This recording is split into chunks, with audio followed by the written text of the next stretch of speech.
Hey guys, welcome back. 2007 number 3. I chose this problem to do now because I wanted everybody to get ready for the AP, and this is an array list and blah blah blah. So let's get to it. Okay, consider a system for processing student test scores. The following class will be used as part of this system and contains a student's name and a student's answer for a multiple choice test. Well, first thing that you guys should do is, as soon as you see student's name, you better hope that there's a getter somewhere. I don't know, maybe. Okay, there it goes. Okay. And student's answers for the multiple choice test. Maybe there's a get answer. All right. The answers are represented by strings of length 1, with an omitted answer being represented by a string containing a single question mark. The answers are stored in an array list in which the position of the answer corresponds to the question number on the test. Question starts at 0. A student's score on this test is computed by comparing the student's answer with the corresponding answer in the answer key for the test. 1 point is awarded for each correct answer, and a fourth of a point is deducted for each incorrect answer. Great. 1/4 is also 0.25. 0.25 also means a double. Omitted answers do not change the student's scores. Okay. So omitted answers indicated by question marks do not change the student's score. So let's take a look at this, guys. I hope everybody's great. Public class student answer sheet. We have this guy here, the list of the answers. That is a string and it's an array list. That's amazing. Okay, we know that if we were going to pass that through a parameter, you would have to do answers equals new array list and blah, blah, blah, just like this part here, right? So if we were going to pass this answers, we would have to pass it through here, and we would have to implement it by saying answers equals new array list string parentheses and so on. It says this returns the student's name. It's a get name. The following table shows an example of answer keys, a student answer and the corresponding point values for the students. Okay, in this example there are 6 correct answers, 3 incorrect answers, and 1 omitted answer. So in this problem we have 10 questions and the kid answered 6 right, 3 wrong, and then no penalty for the omitted problem. He gets 5.25. So here's what we do. That's great, that's great, that's great, and the other guy is no good. All right, write a student answer sheet method get score. The parameter passed to method get score is an array list of strings represented by the correct answer key for the test being scored. In other words, if this answer matches this answer, then you're going to get a point, okay? And if it doesn't, then we're going to deduct 0.25. The method now is going to tell you what to do. The method computes and returns a double that represents the score for the student's test answers when compared with the answer key. 1 point is awarded for each correct answer, and 1/4 of the point is deducted for the incorrect answers. So let's write this get score method. So I think it's pretty easy.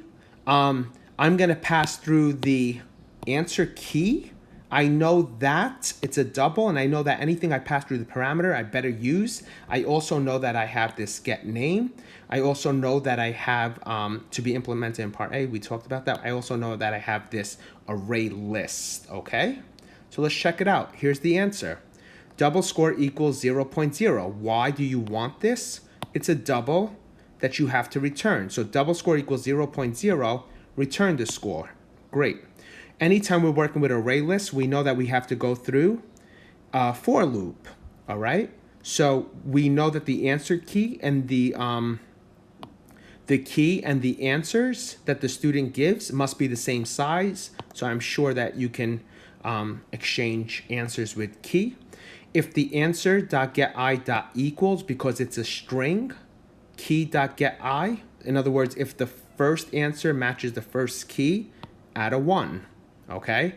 Otherwise, if it doesn't match, okay, deduct 0.25.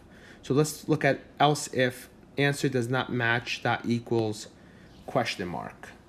Okay, you're going to take the score and deduct 0.25. You will return it.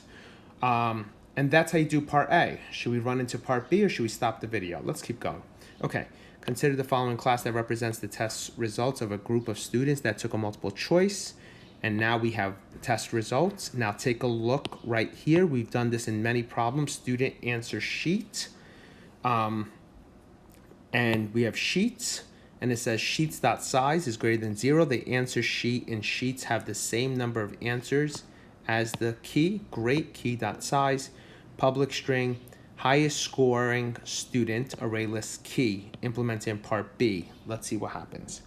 Write the test result method highest score student, which returns the name of the student who received the highest score on the test represented by the parameter key.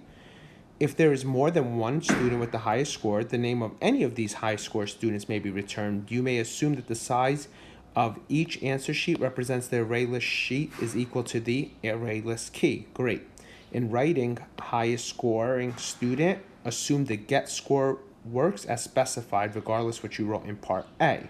Okay, so we have a get score method that tells you what the person's score is. So let's do this here, and I have it right here. Okay. So we have to start off with highest, and highest. So first of all, this is going to be a string, so that's what we are returning. So we're returning someone's name. Okay, so return highest.getName. Now, I did a problem with this with valedictorian. So highest needs student answer sheet as the type. You set the first guy equal to the highest score, and then you go through the for loop, and you try to just see if anybody scored higher than the first person. If the person did score higher, then highest.get score here, okay? If the person did get higher, then you're gonna set him to be the highest person. At the end, you will just return the name, which is a string. And that's how you pretty much do this question.